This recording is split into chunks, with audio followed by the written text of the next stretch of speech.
Buenas noches, y en esta terrible, porque ha sido terrible, porque ha cobrado vidas también, temporada de calor que estamos viviendo, se empiezan a dar situaciones como la que vivimos hoy. Hace 3 horas empezó a llover muy fuerte en zonas del sur, del oriente, del poniente de la Ciudad de México. Esas imágenes.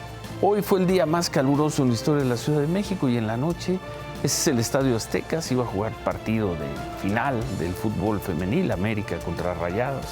Y así estuvo lloviendo. El partido estaba programado para iniciar a las 8, pero por la lluvia, el granizo, el partido comenzó 1 hora después.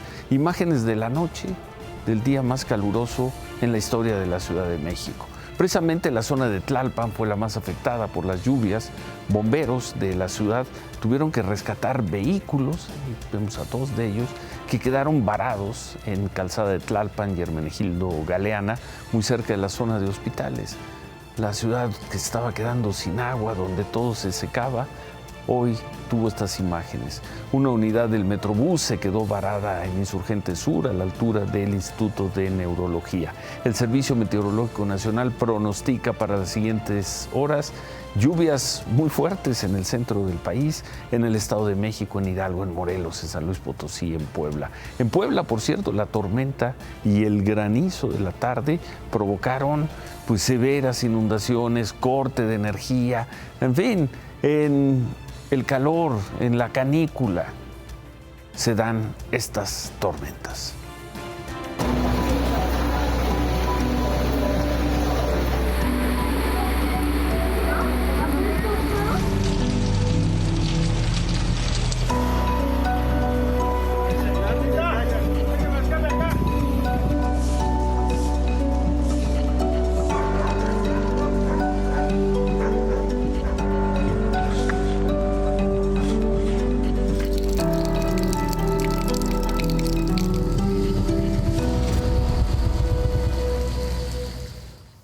No se reportan lesionados por esa granizada allá en Puebla. En contraste de todo esto, decíamos, de las lluvias, hoy se registró un nuevo récord histórico de calor en la Ciudad de México.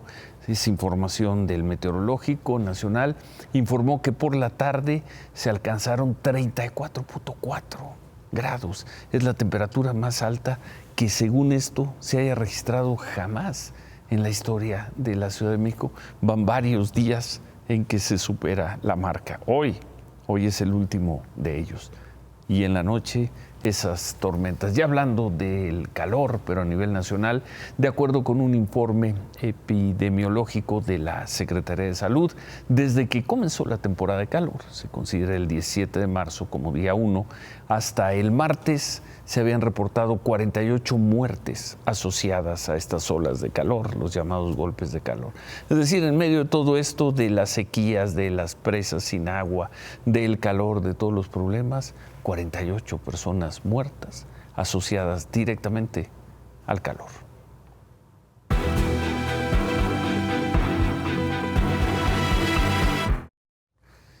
36 personas seguían hasta hace unos momentos en hospitales a consecuencia de la tragedia, la caída del escenario durante un mitin de Movimiento Ciudadano en San Pedro Garza el miércoles. 2 de esas 36 personas se reportan graves, aunque estables. 48 horas después, la pregunta es, ¿quién se hace responsable de esto? ¿Fue la mala suerte? ¿Fue el infortunio? ¿Fueron los vientos? La gente, sobre todo las personas que perdieron la vida o las que están en el hospital, se conformarán con el "nos tomó por sorpresa" del gobernador Samuel García.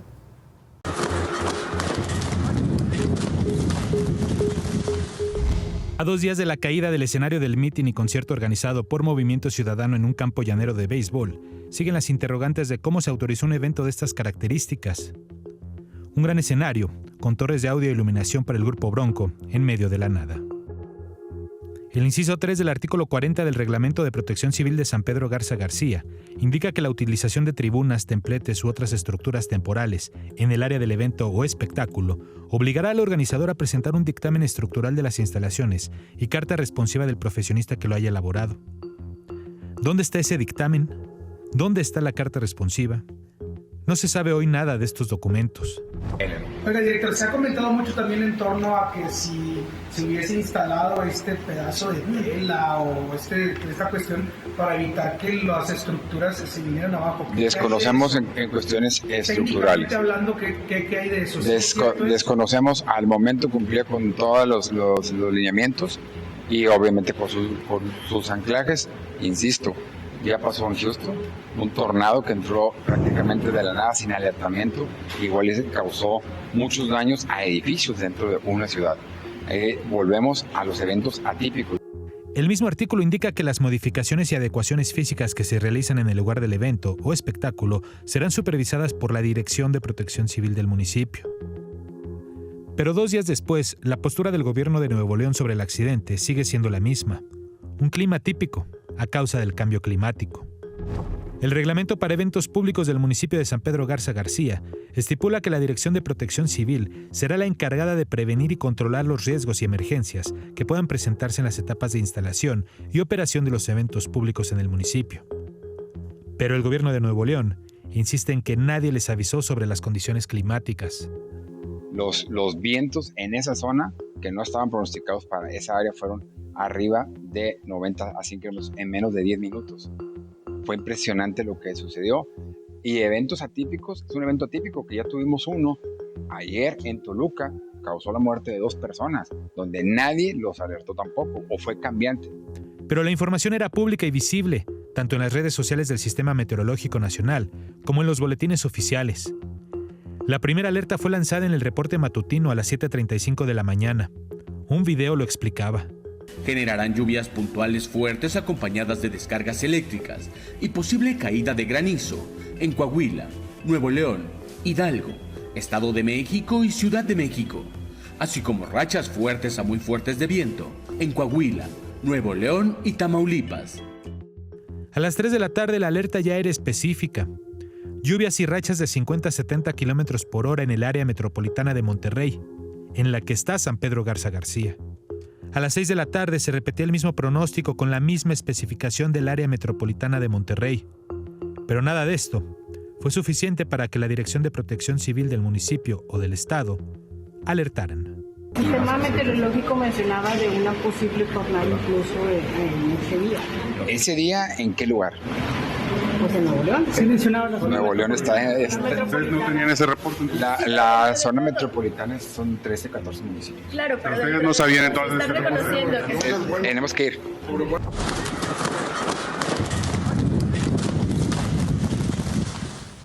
Me tengo que ir, dice el funcionario, y ya, se acabó. Son eventos atípicos, vientos atípicos, pasó en Houston, es el cambio climático y pues ya, fue la fatalidad. ¿Quién es la responsable de lo ocurrido en Nuevo León? La fatalidad, el cambio climático. Faltó decir el destino. ¿De qué sirven estos reportes? Y la pregunta es, ¿por qué ante el riesgo de los eventos atípicos no se toman precauciones atípicas también? Vimos hace 7 meses, están cumpliendo hoy o se van a cumplir mañana, 7 meses del huracán Otis. También se dijo, no se podía hacer nada, fue atípica la velocidad que tomó Otis en unos cuantos minutos y destruyó buena parte de Acapulco. Entonces, bueno, ahí están las autoridades, los meteorológicos, los sistemas de protección civil, los gobiernos municipales, los gobiernos de los estados, los gobiernos federales, y cuando ocurren estas cosas, es el cambio climático. Son cosas atípicas. Pasó hasta en Houston. La Fiscalía General de Justicia de Nuevo León aseguró que va a solicitar información sobre la empresa que instaló el escenario que cayó por estas rachas de viento. Jorge Álvarez Maínez, mientras tanto, regresó a sus actividades, estuvo en la Ciudad de México, tuvo un encuentro con estudiantes de la Escuela de Periodismo Carlos Septién y ahí habló sobre lo que queda para los 5 días de campaña.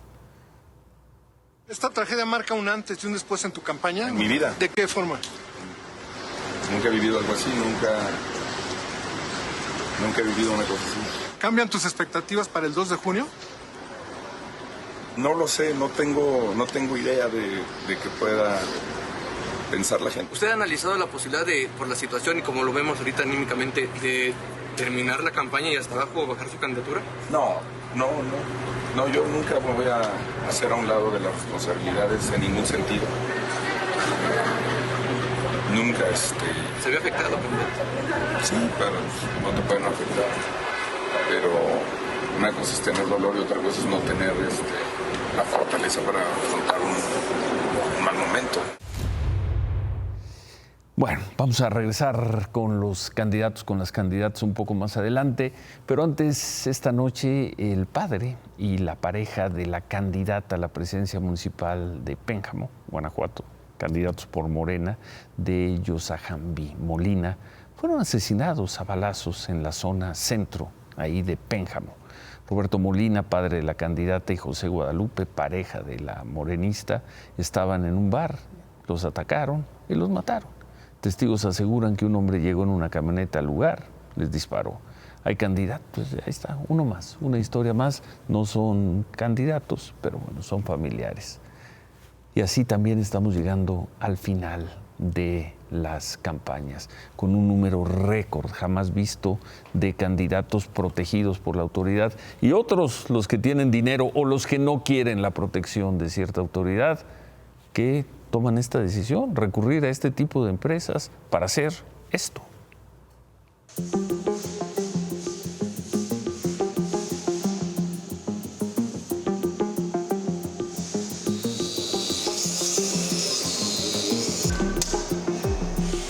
¿Qué pasa con los candidatos y candidatas que no cuentan con protección federal, estatal o municipal que realizan sus campañas en zonas o situaciones de riesgo?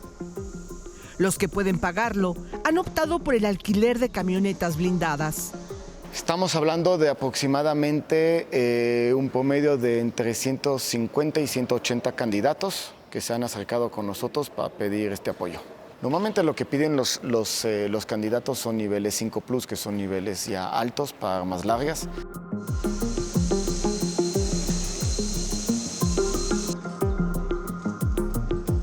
El alquiler de estas camionetas, que en su mayoría son Suburban o Grand Cherokee, tienen un costo promedio diario de 20,000 pesos.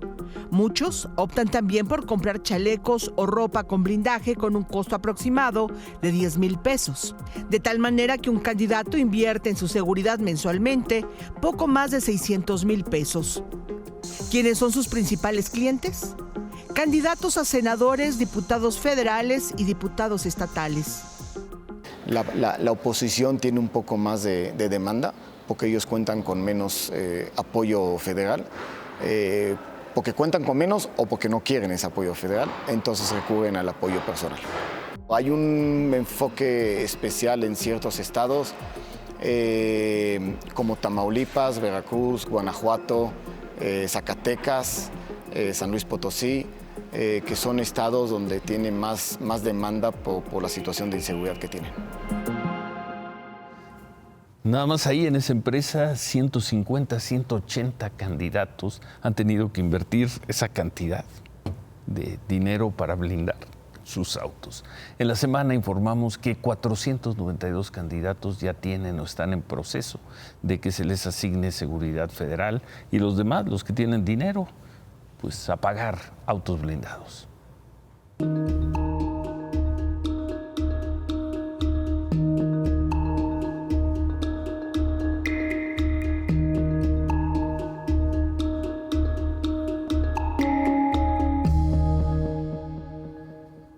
Y ahí está la imagen, no es ficción, no es una animación de nuestro equipo gráfico, es imagen de hoy. Ya corre por la Ciudad de México en prueba, pero ya corre el tren México-Toluca.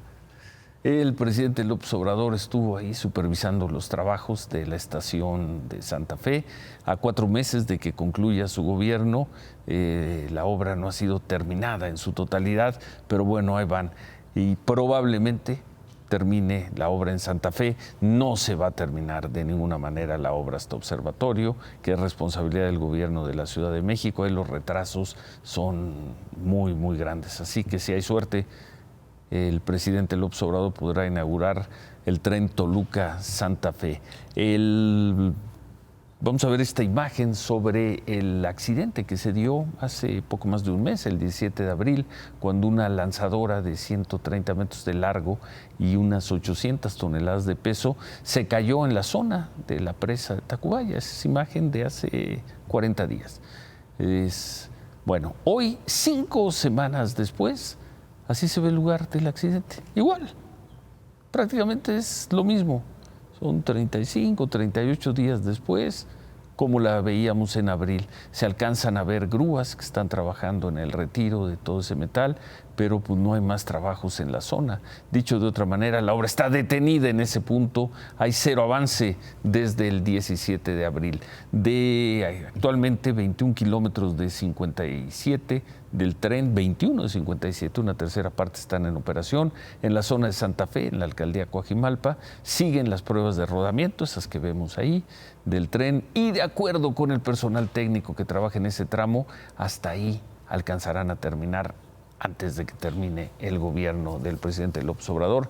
La recta final de la más maldita de las obras malditas, Santa Fe Observatorio, pues esa ya le tocará a Santiago Taboada, a Clara Brugada o a quien gane el 2 de junio. Hoy, hablando de obras, se informó del fallecimiento del ingeniero Jorge Arganis Díaz Leal. Él fue en algún momento secretario de Infraestructura, Comunicaciones y Transportes en este gobierno. Lo fue de mediados del 2020 a finales del 2022. Tenía 81 años. Descanse en paz.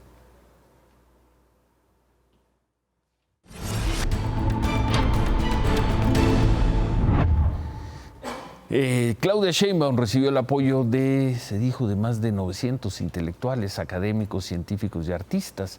Agradeció el respaldo y aseguró que les une el anhelo de seguir construyendo un México democrático, justo, de libertades y soberano. Claudia Sheinbaum dijo que con el proyecto que ella representa, la democracia no solo no está en riesgo, sino que se fortalece. Fueron unas 900 personas que firmaron el manifiesto. Ahí están Elena Poniatowska, David Kersenovich, Silvia Torres, Manuel Peinbert, Moisés Selman, Enrique Semo, Eugenia León, Ifigenia Martínez, Susana Harp, Javier Jiménez Espriu, entre otros. Uno de los firmantes fue Lorenzo Meyer. Una razón del ejercicio del poder político, es moderar la opulencia y la indigencia. Y a nuestro entender, eso será precisamente el corazón del proyecto que encabezó AMLO y que ahora encabezará Claudia Sheinbaum.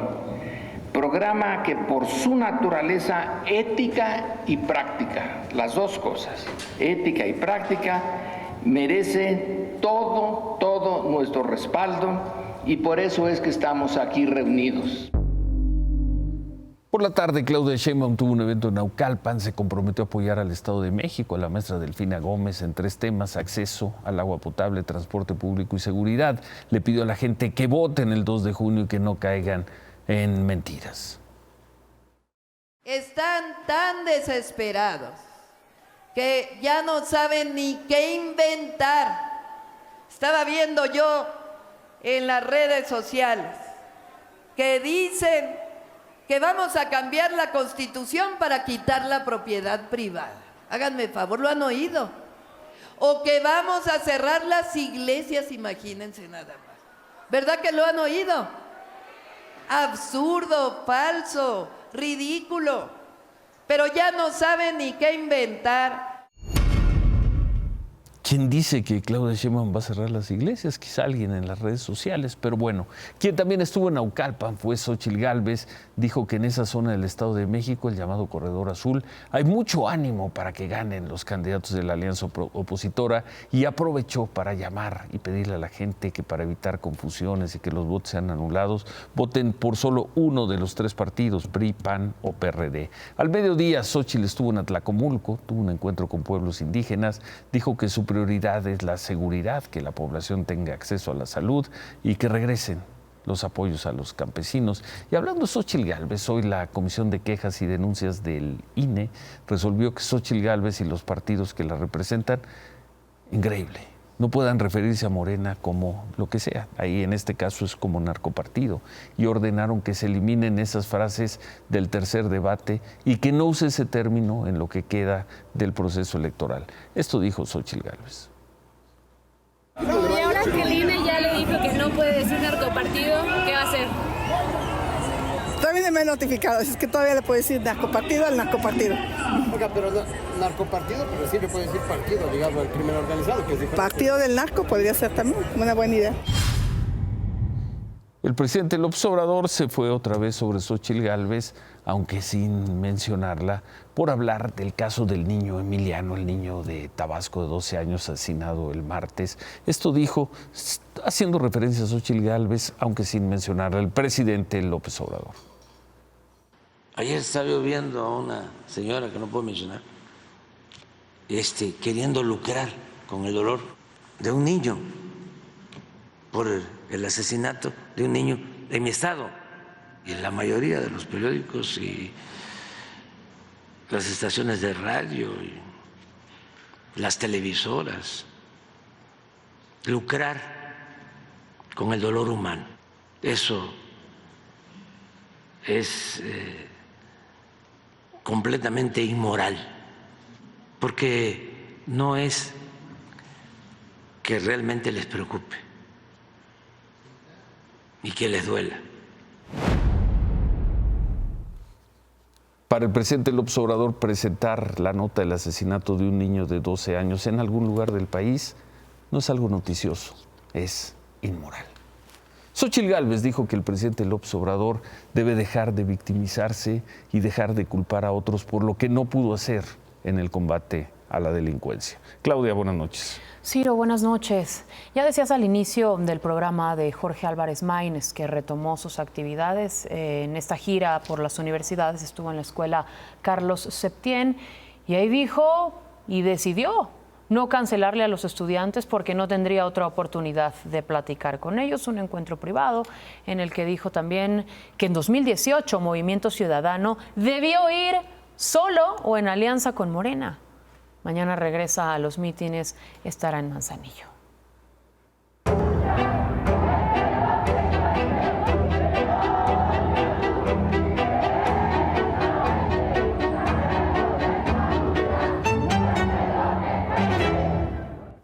Así siguieron las protestas de la CENTE, llegaron hasta el aeropuerto de la Ciudad de México. Ahí bloquearon la circulación de los principales accesos, el caos. Esto provocó que fueran los pasajeros quienes tuvieran que caminar con maletas en mano para llegar a las terminales. Había policías, sí, llegaron desde la mañana, pero solo resguardaron el aeropuerto. Esto no evitó el caos. Los maestros bloquearon unas 3 horas los accesos del aeropuerto.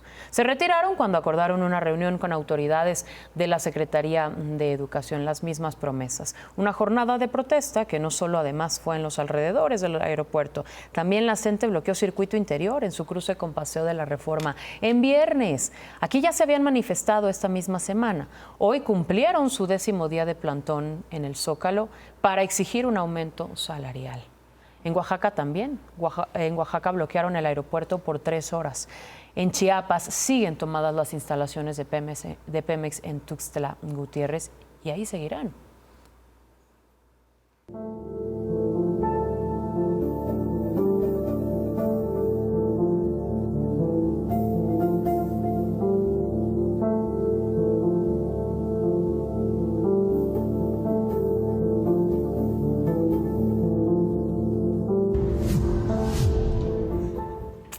Y hoy el ejército de Israel informó que ya fue encontrado su cuerpo, el cuerpo de Orión Hernández, mexicano. Se esperaba que estuviera entre los rehenes que Hamas mantenía desde el ataque el 7 de octubre, pero todo apunta a que fue asesinado ese mismo día.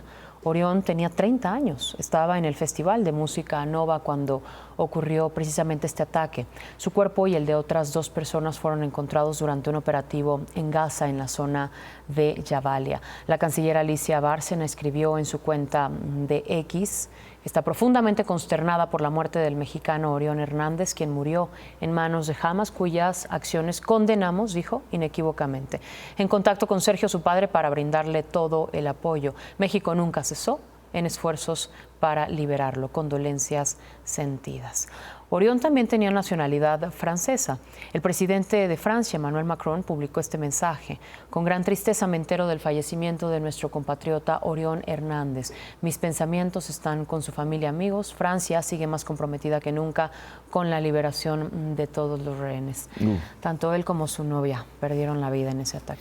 Gracias, Claudia. No me puedo ir, Ciro. Y no me puedo ir porque quien hoy salió a hacer un llamado a favor del voto fue Eugenio Derbez en un video que hasta hace unos momentos ya alcanzaba prácticamente las 600,000 reproducciones en 4 horas. 4 horas que lleva el video buena cifra en Twitter. Vamos a escucharlo. ¿Estás feliz con el México en el que vives? ¿Estás conforme? ¿Estás harto de la corrupción? ¿De tener que pagar derecho de piso? ¿De la impunidad? ¿De saber que la ley no te defiende? ¿Del desabasto de medicinas? ¿De no tener un sistema de salud decente? ¿De la escasez de agua? ¿De los apagones? ¿De que te mientan? Etcétera, etcétera, etcétera. En cualquiera de los 2 escenarios, por lo que más quieras, vota. Por lo que más quieras, vota. Y a votar. El 2 de junio ya. Gracias. Una semana. Buenas noches, Ciro. Gracias, Claudia. David. En lugar de buscar maneras eficientes de resolver el problema, de atender la crisis energética. ¿Qué tal, Ciro? ¿Cómo estás? Buenas noches. Buenas noches. Los del CENACE se pusieron creativos. El CENACE. El Centro Nacional de Control de Energía, que son los que determinan y distribuyen cómo está la energía eléctrica. Hoy en la tarde declararon emergencia eléctrica, es decir, que había menos del 3% de capacidad eléctrica en el país y hubo apagones en el centro del país. Pero ahora lo que hicieron fue cambiar una política que tradicionalmente habían tenido. Se hacía pública la información de que se había entrado en estado de emergencia o de alerta cuando empezaba y cuando terminaba. Ahora decidieron que ya no, que ya nada más le avisan, y bajito y para que no oigan mucho, a las empresas que están directamente implicadas. A mí me preocupa mucho, creo que es muy malo, que en lugar de reconocer que hay apagones digan desconexiones programadas, que en lugar de decir tenemos un estado de emergencia eléctrica que además le permite a toda la población... ¿De qué tamaño es el problema? El presidente dice que no, Manuel Bartlett dice que no es un problema grave. ¿De qué tamaño es el problema? Más allá de cómo lo comunica el CENACE. Que ya vivimos al filo entre la energía que podemos producir como país y la que necesitamos. Entonces, cualquier cosita, si llueve, si hace calor, si hace frío o si se queman unos pastizales... Nos altera. ¿Por qué? Porque este gobierno ha hecho muchos discursos, pero no ha incrementado la capacidad de generación eléctrica. Decían, por ejemplo, las plantas de Iberdrola le dan al gobierno el 54% de la capacidad de producción, pero no aumentó 1 megawatt la capacidad de producción. El problema es que, déjame ponerlo de esta manera, andamos en la reserva en el carro siempre. Y eso es bueno. Y así es como suceden las cosas. Remátala, David. Un abrazo a la familia de Jorge Arganis, que descanse en paz. Un abrazo. Hacemos pausa, volvemos.